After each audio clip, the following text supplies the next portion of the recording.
I have verified all the dungs of urine of all breeds of the Indian cow in laboratory to find out which is the best culture of the microorganism, which cow dung, and at last I found the cow dung is the best culture of the microorganism. இந்த இலை தழைகளை சிதைப்பதற்கு நமக்கு உயிரணுக்கள் நுண்ணுயிர்கள் தேவைப்படுகின்றன. இந்த நுண்ணுயிர்கள் எந்த சாணத்தில் உள்ளது, எந்த ரக மாடுகளின் சாணத்தில் சிறந்த நுண்ணுயிர்கள் உள்ளது என்பதை நான் ஆராய்ந்து அறிந்தேன். There are 36 Indian cow breeds which are most important cow breeds in India, in which Kangayam is the best, and I have taken the dung and urine of these 36 cow breeds and investigated in laboratory. நான் நம் நாட்டில் 36 ரக மாடுகள் உள்ளன. இவற்றில் இங்கு தமிழ்நாட்டில் உள்ள காங்கேயம் சிறந்த ரகமாகும். இதனுடைய சாணத்தையும் எடுத்து நான் ஆய்வு சாலையில் கொடுத்து ஆய்வு செய்து பார்த்தேன். 36 ரகத்தின் சாணங்களையும் எடுத்து நான் ஆராய்ந்தேன். I have taken the dung and urine of the bullocks also. I have taken the dung and urine of the buffaloes also to investigate in the laboratory. நான் பசுக்கள் மட்டுமல்லாமல் காளை, எருது போன்றவற்றின் சாணத்தையும் எடுத்து ஆய்வு சாலையில் கொடுத்து ஆய்வு செய்தேன். I have taken the dung and urine of sheep and goat also and camel also to investigate. ஆட்டின் புழுக்கையும் மற்றும் ஒட்டகத்தின் சாணத்தையும் கொடுத்து நான் ஆய்வு செய்தேன். And I have taken the dung and urine of the Jersey Holstein, that means common breeds, also to investigate in the laboratory. வெளிநாட்டிலிருந்து இறக்குமதி செய்யப்பட்ட Jersey மற்றும் ஹோல்ஸ்டைன் என்ற ரக பசுக்களின் சாணத்தையும் எடுத்து நான் ஆராய்ந்து பார்த்தேன். And at last I found the best culture of the microorganism is Deshi cow dung, local cow dung. நான் என்ன கண்டுபிடித்தேன் என்றால் நுண்ணுயிர்களின் சிறந்த ஊடகம் நம் நாட்டு மாட்டின் சாணம் மட்டுமே என்பதை. I found in 1 gram of the Deshi cow dung, 1 gram of Deshi cow dung is having minimum 300 crore to 500 crore, that means 3000 million to 5000 million beneficial effect to microorganisms. நான் நம் நாட்டு மாட்டு சாணத்தை எடுத்து ஆய்வு செய்ததில் 1 கிராம் நாட்டு மாட்டு சாணத்தில் 300 கோடி முதல் 500 கோடி அளவிலான நன்மை செய்யக்கூடிய நுண்ணுயிர்கள் உள்ளது என்பதை கண்டுபிடித்தேன். In Jersey Holstein cow dung, I did not find out more than 70 lakh population of the microorganism, and maximum species was a dangerous, that means pathogenic bacteria. Jersey மற்றும் ஹோல்ஸ்டைன் என்ற மாடுகளின் சாணத்தில் நான் என்ன கண்டுபிடித்தேன் என்றால் 1 கிராமில் 70 லட்சம் அளவிலான நன்மை செய்யும் நுண்ணுயிர்கள் மட்டுமே, எஞ்சிய நுண்ணுயிர்கள் தீமை செய்வன என்பதை நான் கண்டுபிடித்தேன். And Jersey Holstein is not a cow, it is another dangerous animal. Jersey மற்றும் ஹோல்ஸ்டைன் என்பது மாடு அல்ல, இது ஒரு அபாயகரமான ஒரு பிராணியாகும். And I challenge agro universities, they have to prove that Jersey Holstein is a cow. I am open challenging them. நான் என்ன சவால் விடுகின்றேன் என்றால் இந்த வேளாண்மை கல்லூரிகளுக்கு ஜெர்சி மற்றும் ஹோல்ஸ்டைனை அவர்கள் பசுக்கள் என்று அவர்கள் கூற வேண்டும், அதை அவர் நிரூபிக்க வேண்டும் என்பதை நான் அவர்களுக்கு சவாலாக விடுகின்றேன். That means for the creation of the humus, 2 things are required. One, residues of the crops we have to mulch on the surface of soil in between 2 lines of the crop, and as a best culture of the microorganism, that means cow dung, straw and local cow dung.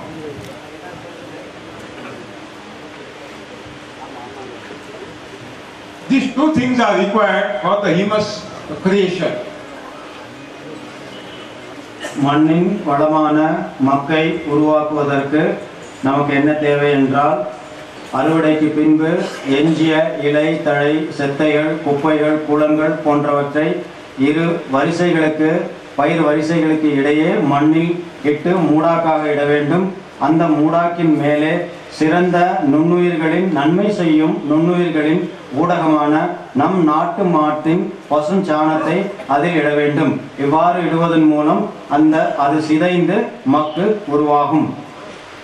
The Indian cow is the best cow in the world for the humus creation, and for that purpose, their exporter system decided to discard the Indian cow, and they launched these foreign cows, which are not the cows, very dangerous animals, Jersey and Holstein.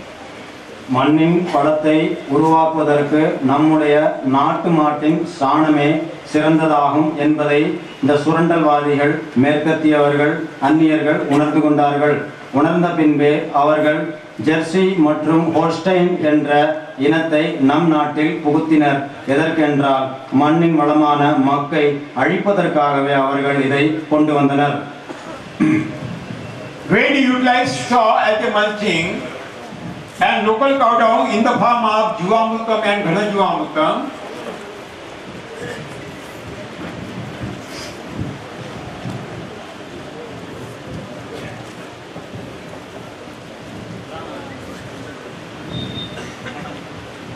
then humus will be created. இலை, தழை, செத்தைகள், குப்பைகள், கூளங்கள் எஞ்சி இருக்கும் அறுவடைக்கு பின்னர் அவற்றை மண்ணின் பரப்பின் மேலே இட வேண்டும்.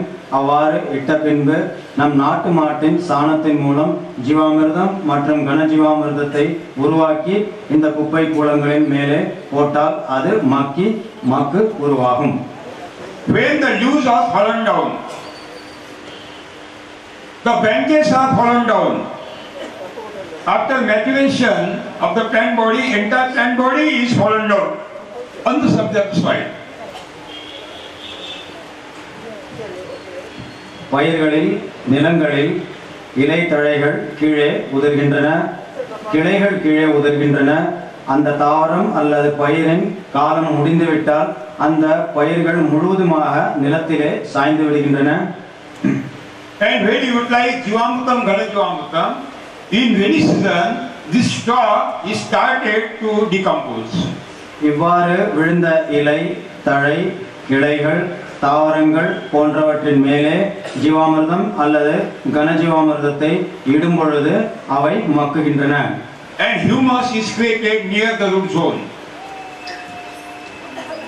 இவ்வாறு இலை தழைகள் சிதையும் பொழுது அங்குள்ள அதன் அருகேயே மக்கு உருவாகின்றன.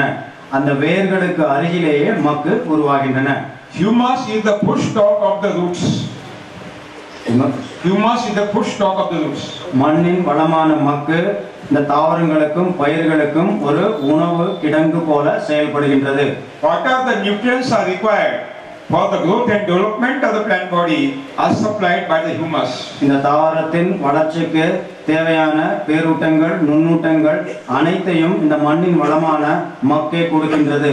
That means nitrogen supplies state immediately, phosphate are supplied, potash is supplied, micronutrient, what are the nutrients they require? State supplied to the roots by the decomposition of the straw, that means humus. Nitrogen, phosphorus, நுண்ணூட்டங்கள், பேரூட்டங்கள் அனைத்தையுமே இந்த மண்ணின் வளமான மக்கு இந்த தாவரத்திற்கு கொடுக்கின்றது. For the growth and development of the roots, some humic acids are required, and that humic acids are created in the formation of the humus and state supplied to the roots in situ. இந்த வேர்கள் நன்றாக வளர்ச்சி அடைவதற்கு, இந்த தாவரம் வளர்ச்சி அடைவதற்கும் humic அமிலம் தேவைப்படுகின்றது. இந்த ஹியூமிக் அமிலமானது இந்த மண்ணின் வளமான மக்கிலிருந்து கிடைக்கப்பெறுகின்றது. Some organic acids are also required for the development, and these organic acids are created in humus creation, straight supplied to the roots immediately. இந்த அங்கக அமிலங்களும் இந்த தாவர வளர்ச்சிக்கு தேவைப்படுகின்றது. இந்த வளர்ச்சிக்கு தேவையான அமிலங்கள் அனைத்துமே இந்த மக்கில் கிடைக்கின்றது. வேர்கள் மூலம் நேரடியாக இந்த தாவரங்களுக்கு கிடைக்கப்பெறுகின்றன. Some growth hormones are also required for the development of the plant body, and these growth hormones are created in humus state and supplied to the roots in situ. தாவர வளர்ச்சிக்கு தேவையான பிற பொருட்கள் அனைத்தும் மண்ணின் வளமான மக்கில் உள்ளது. That means all the nutrients and acids and hormones are supplied by the this decomposition of the straw, that the humus to the root zone state immediately. அந்த தாவரங்கள் வளர்ச்சிக்கு தேவையான அனைத்து வகையான நுண்ணூட்டங்கள், அங்கக அமிலங்கள், ஹார்மோன்கள் போன்றவை அனைத்துமே இந்த மண்ணின் வளமான மக்கில் இருக்கின்றன. அவை நேரடியாக வேர்களின் மூலம் இந்த தாவர வளர்ச்சிக்கு உதவுகின்றது. And it becomes not necessary to supply any input, any fertilizer, manure from external. இதன் மூலம் சந்தையிலிருந்து வெளியிடங்களிலிருந்து எந்த வகையான இடுபொருட்களையும் நாம் வாங்க வேண்டிய அவசியமே இருக்காது. Humus creation is taken in near the root zone, not beyond the root zone. இந்த மண்ணின் வளமான மக்கை தாவரம் அல்லது பயிர்களின் வேர் பரப்புகளிலேயே நாம் உருவாக்க வேண்டும். And compost is prepared not near the root zone, is prepared in the factory or outside the root zone. ஆனால் இந்த கம்போஸ்ட் அல்லது மக்கு உரம் எவ்வாறு தயாரிக்கப்படுகின்றது? இந்த வேர்களை விட்டுவிட்டு அவை தொழிற்சாலைகளில் தயாரிக்கப்பட்டு உங்களுக்கு விற்கப்படுகின்றது. Even vermicompost is not prepared in the near the root zone. Vermicompost is prepared in the factory or beyond the root zone. மண்புழு உரமும் இந்த வேர் பரப்புகளில் தயாரிக்கப்படாமல் தொழிற்சாலைகளிலேயே தயாரிக்கப்பட்டு வருகின்றது. That means when you prepare compost, when you prepare vermicompost, you are not preparing humus, you are preparing compost. ஆதலால் நீங்கள் மண்புழு உரமோ அல்லது மக்கு உரங்களையோ நீங்கள் தயாரிக்கும் பொழுது மண்ணின் வளமான மக்கை நீங்கள் உருவாக்குவதே இல்லை. Because humus is created near the root zone only, not in the factory. ஏனென்றால் இந்த மண்ணின் வளமான மக்கு வேர் பரப்புகளின் தாவரம் அல்லது பயிர்களின் வேர் பரப்புகளில் மட்டுமே உருவாக்கப்படுகின்றது. இவை வெளியே உருவாக்க நம்மால் முடியாது. That means when you practice organic farming, when you practice compost technology, vermicompost technology, you are restricting the humus creation, you have stopped the humus creation, you destroy the humus and fertility of the soil. இதன் மூலம் நீங்கள் என்ன தெரிந்து கொள்ள வேண்டும் என்றால் மண்புழு உர தொழில்நுட்பம், தொழு உர தொழில்நுட்பம், மேலும் ரசாயன உர தொழில்நுட்பம் இவை அனைத்தையும் நீங்கள் செய்து கொண்டே இருந்தீர்களானால் மண்ணின் வளமான மக்கு உருவாவதை நீங்கள் அறவே தடுத்து விடுகின்றீர்கள். So organic farming is a pre-planned conspiracy to exploit the natural resources and soil and to stop the humus creation, that means to destroy the fertility of the soil. எனவே அங்கக வேளாண்மையானது ஒரு திட்டமிட்டு செய்யப்பட்ட ஒரு சூழ்ச்சியாகும், மோசடியாகும். ஏனென்றால் இது மண்ணின் வளமான மக்கை தடுத்து விடுகின்றது. இதன் மூலம் நம்முடைய இயற்கை வளம் மற்றும் பொருளாதாரம் சிதைந்துவிடும். And when you utilize organic manure, compost, vermicompost on the surplus soil, and when temperatures start to increase above than 28 degrees centigrade, entire carbon is released and combined with oxygen by means of the carbon dioxide. It goes into the atmosphere. Simultaneously, methane and nitrous oxide also emitted, and global warming is increased and climate change. மேலும் இந்த அங்கக வேளாண்மை அல்லது தொழு உரத்தை அதிகப்படியாக உபயோகித்து நீங்கள் செய்யும் வேளாண்மையின் மூலம் இதை நீங்கள் நிலத்தில் பறக்கும் பொழுது வெப்பத்தினால் எளிதாக ஆவியாகக்கூடிய கரிமம் நம்முடைய பருவநிலை மாற்றங்களை ஏற்படுத்துகின்றது. கரியமில வாயுவாக மாறி அவை காற்றில் கலந்து உலகம் வெப்பமடைவதை ஏற்படுத்துகின்றது. So if any government is thinking to accept organic farming technology policy, I think that decision will be very dangerous for the ecosystem, very dangerous. எனவே எந்த ஒரு அரசாங்கமும் இந்த அங்கக வேளாண்மையை ஏற்றுக்கொண்டால் நம்முடைய சுற்றுச்சூழலுக்கு இது பேரழிவை ஏற்படுத்தும். So farmers movements, farmers organizations and other social organizations has to question the government not to take the decision in favor of the organic farming, because it will be very hazardous and dangerous for future generation and natural resources. எனவேதான் விவசாய இயக்கங்கள், அமைப்புகள், சமூக இயக்கங்கள் அனைத்துமே நம் அரசாங்கத்தை நிர்பந்தப்படுத்த வேண்டும். இந்த அங்கக வேளாண்மையை ஏற்கவே கூடாது என்று அவ்வாறு ஏற்றுக்கொண்டால் நம்முடைய எதிர்கால சந்ததி பாழாகிவிடும் என்பதை அவர்கள் உணர வேண்டும். So those who are promoting organic farming, they have to rethink their policies, please, because it is very essential. யாரெல்லாம் இந்த அங்கக வேளாண்மையை நம் நாட்டில் பரப்புகின்றார்களோ அவர்கள் இதை மாற்றிக்கொள்ள வேண்டும் என்று நான் கேட்டுக்கொள்கின்றேன். Satyu, no organic, no chemical, no biodynamic, no yogic, no Vedic, nothing to be utilized. All these technologies are unnatural technologies.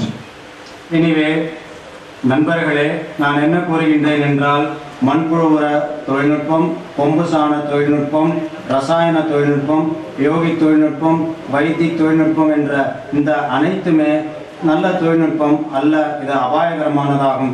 இதை நாம் ஏற்கவே கூடாது என்பதை நான் தெரிவித்துக் கொள்கின்றேன். In Vedic technology, Vedic agriculture technology, there are 3 inputs they have given: Panchagavya, Dashagavya, and Agnihotra.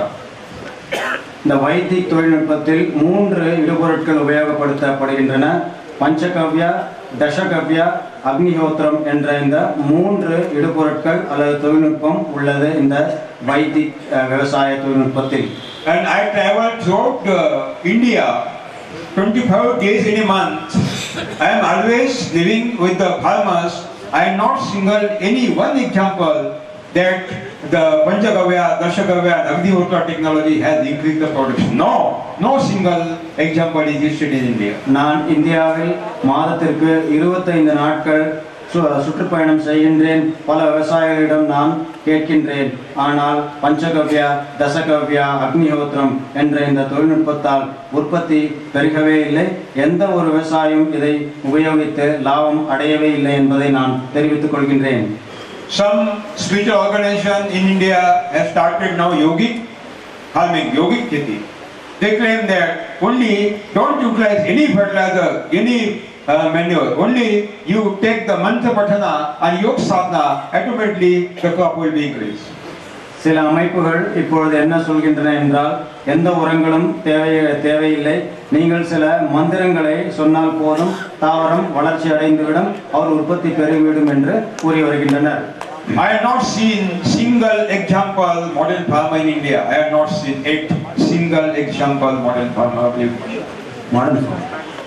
I have not seen single farmer who is practicing yogi and he is getting production. நான் இதுவரை ஒரு மாதிரியை கூட இந்தியாவில் பார்க்கவில்லை. Yogic என்ற இந்த தொழில்நுட்பத்தை உபயோகித்து எந்த ஒரு விவசாயியும் பயன் அடையவே இல்லை. Whether they are Indian technologies, Vedic technology is Indian technology, no doubt, devised by the ancient Rishi Munis. The yogic technology also is devised by the yogi Rishi Munis, but it is not a practical technology today. So it is not, I think, they are useful today also. ஆனால் இந்த யோகி தொழில்நுட்பமோ வைதிக் தொழில்நுட்பமோ நம்முடைய இந்தியாவில் உருவாக்கப்பட்ட தொழில்நுட்பமாகும். புராதன காலங்களில் வாழ்ந்த ரிஷிகள், முனிவர்கள் இந்த தொழில்நுட்பத்தை கண்டுபிடித்தனர். இது நமது தொழில்நுட்பமே ஆகும். ஆனால் தற்போது உள்ள சூழ்நிலையில் இந்த தொழில்நுட்பத்தை நாம் உபயோகித்து உற்பத்தியை பெருக்கவே முடியாது. Only technology, and that is the zero budget natural farming. It is totally natural process. It is not a unnatural technology. ஒரே ஒரு தொழில்நுட்பம் உற்பத்தியை பெருக்க வல்லது என்னவென்றால் ஜீரோ பட்ஜெட், செலவில்லா, இயற்கை ஆனால் ஆன்மீக வேளாண்மை தொழில்நுட்பமாகும். இது மட்டுமே ஒரு சிறந்த தொழில்நுட்பமாகும். So forget organic farming, forget chemical farming. Only you have to accept zero budget natural farming. மறந்து விடுங்கள் அங்கக வேளாண்மையும் ரசாயன வேளாண்மையும் அறவே மறந்து விடுங்கள். நீங்கள் எடுத்துக்கொள்ள வேண்டியது ஜீரோ பட்ஜெட் இயற்கை வேளாண்மையே ஆகும்.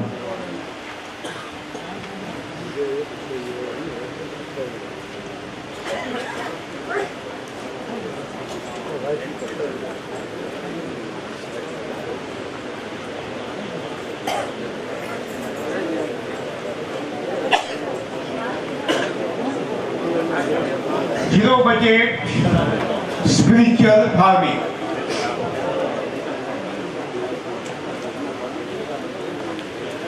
ஜீரோ பட்ஜெட் ஆன்ம வேளாண்மை.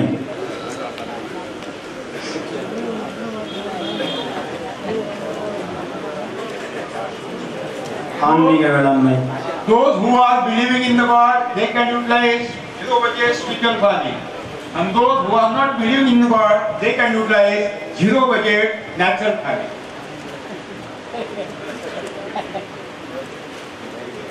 No conflict. ஆன்மீக வேளாண்மையோ அல்லது இயற்கை வேளாண்மையோ எதை வேண்டுமானாலும் நீங்கள் எடுத்துக்கொள்ளுங்கள்.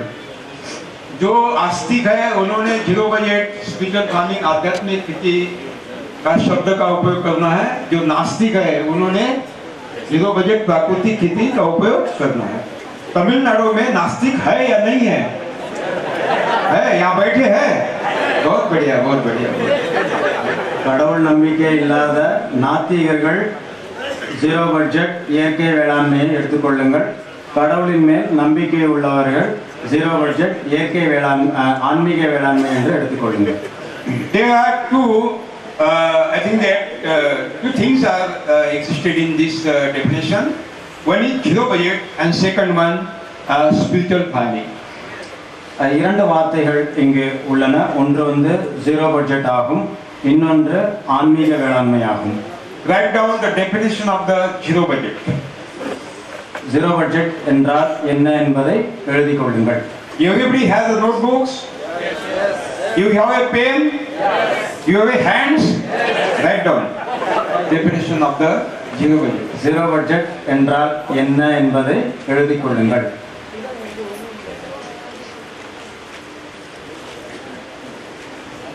The cost of production of main crop. The cost of production of main crop should be compensated by the income of intercrops. Main crop will be bonus, that is zero budget. मुख्य फसल का लागत का मूल्य स्व फसलों के उत्पादन से निकाल देना, मुख्य फसल बोनस के रूप लेना, वो जीरो budget. முதன்மை பயிரின் உற்பத்தி செலவை ஊடுபயிர்கள் செய்வதன் மூலம் எடுத்துவிட வேண்டும். முதன்மை பயிர்களின் உற்பத்தி செலவை ஊடுபயிர்கள் செய்து அதன் மூலம் வரும் லாபத்திலிருந்து எடுத்துக்கொள்ள வேண்டும். Again, I would like to repeat, the cost of production of main crop should be compensated by the income of intercrops. Main crop will be bonus, that is zero budget. Number one, that is the number one point. முதன்மை பயிரின் உற்பத்தி செலவை ஊடுபயிர்களில் இருந்து வரும் வருமானத்தின் மூலம் எடுத்துவிட வேண்டும். இதன் மூலம் முதன்மை பயிர் உங்களுக்கு ஒரு போனஸ் ஆகும். இது முதலாவதாகும். Second point. This is the first point. Second point, nothing to be purchased from the market. None of the inputs will be purchased from the market. இரண்டாவது, எந்த ஒரு இடுபொருளையும் வெளி சந்தையிலிருந்து வாங்கவே கூடாது. பயிர் செய்வதற்கான எந்த ஒரு இடுபொருள்களையும் வெளி சந்தையிலிருந்து வாங்கவே கூடாது. Maybe sugar cane, maybe grape, maybe pomegranate, maybe vegetable, maybe sugar, any cereals, millets and pulses, maybe edible oil crops, maybe any crop, flowers, every crop, nothing to be purchased from the market. எந்த ஒரு பயிரானாலும் கரும்போ மாதுளையோ பழ வகைகளோ எண்ணெய் வித்துக்களோ தானியங்களோ எந்த ஒரு பயிர் ஆனாலும் அதற்கு தேவைப்படுகின்ற இடுபொருளை வெளியிலிருந்து பொருள் கொடுத்து அல்லது பணம் கொடுத்து வாங்கவே கூடாது. Maybe irrigated, maybe dryland farming, nothing to be purchased from the market.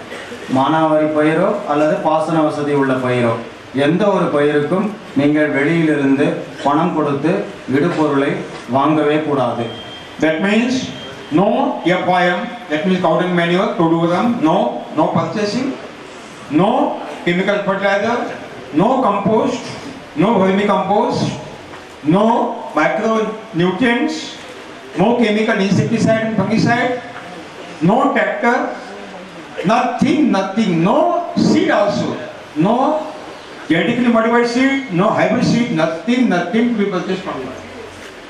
தொழு உரமோ கம்போஸ்டுகளோ மண்புழு உரமோ ரசாயன உரமோ விதைகளோ டிராக்டர்களோ எதையுமே நீங்கள் வெளி சந்தையிலிருந்து வாங்கவே கூடாது. ஓகே, எதையுமே. Third point, what inputs we are required only to be prepared in your home or in your farm, not in the industry, not outside the farm. எந்த இடுபொருளை நீங்கள் பயிர்களுக்கு உபயோகப்படுத்துகின்றீர்களோ அதை நம் வீடுகளிலோ அல்லது நம் தோட்டத்திலோ அல்லது காடுகளிலேயோ நீங்கள் உற்பத்தி செய்ய வேண்டும். வெளியில் உள்ள தொழிற்சாலைகளில் உற்பத்தி செய்யவே கூடாது. எந்த இடுபொருளை நீங்கள் இடப்போகின்றீர்களோ அதை நம் வீட்டிலோ அல்லது நம் தோட்டத்திலேயோ நீங்கள் உற்பத்தி செய்ய வேண்டும். That means Bijamrutam, Jivamrutam, Ganajivamrutam, Achhadanam or Brahmastra, Agnyastra, Nimastram, Dashvarni Arkam, Kashayam, all these infused are not to prepare outside our farm or outside our home in the factory. We have to prepare in a home or in our heart. Zero budget வேளாண்மைக்கு தேவைப்படுகின்ற பீஜாமிர்தம், ஜீவாமிர்தம், கனஜீவாமிர்தம், பிரம்மாஸ்திரம், நீமாஸ்திரம், தசபர்ணி கஷாயம் போன்ற எந்த ஒரு இடுபொருளையும் நீங்கள் வெளியே தயாரிக்கவே கூடாது. நம் வீடுகளிலோ அல்லது நம் தோட்டத்தின் உள்ளே, நம் காட்டிற்குள்ளேயே நீங்கள் தயாரித்து உபயோகப்படுத்த வேண்டும். Third point, fourth point. What are the raw materials are required for the preparation of the inputs are not to be purchased from the market. We have to collect from our own premises. இந்த இடுபொருட்கள், அதாவது பீஜாமிர்தம், ஜீவாமிர்தம், கனஜீவாமிர்தம், நீமாஸ்திரம், பிரம்மாஸ்திரம் போன்ற இந்த இடுபொருட்களை தயாரிப்பதற்கு தேவைப்படும் கச்சா பொருட்கள். இதை தயாரிப்பதற்கு தேவைப்படுகின்ற பொருட்களையும் நீங்கள் வெளியிலிருந்து வாங்கக்கூடாது. நம் தோட்டத்திலேயே இருந்து இதை எடுத்துக்கொள்ள வேண்டும். Next point. Fifth point.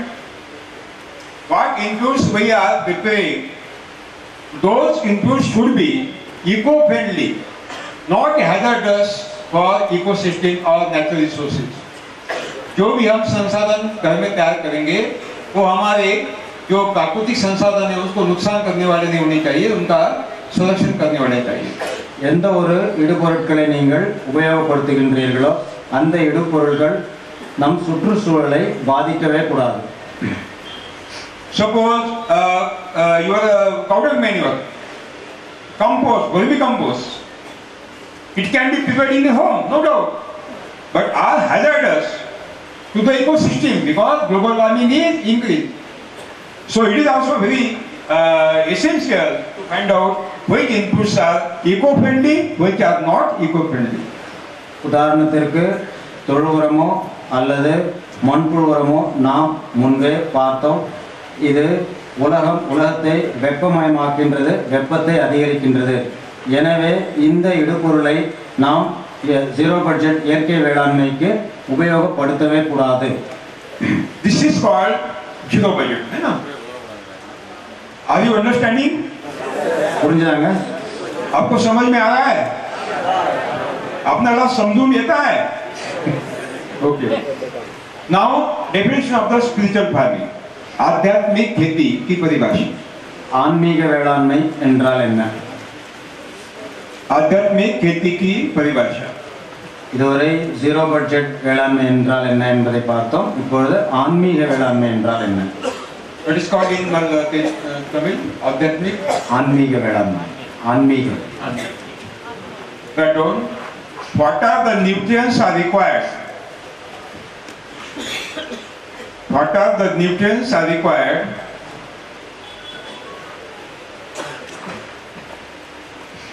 and what are the inputs are required for the growth and development of the plant body? What are the nutrients and inputs are required for the growth and development of the plant body, not to be supplied by the human being, only to be supplied by the God, that is called spiritual farming.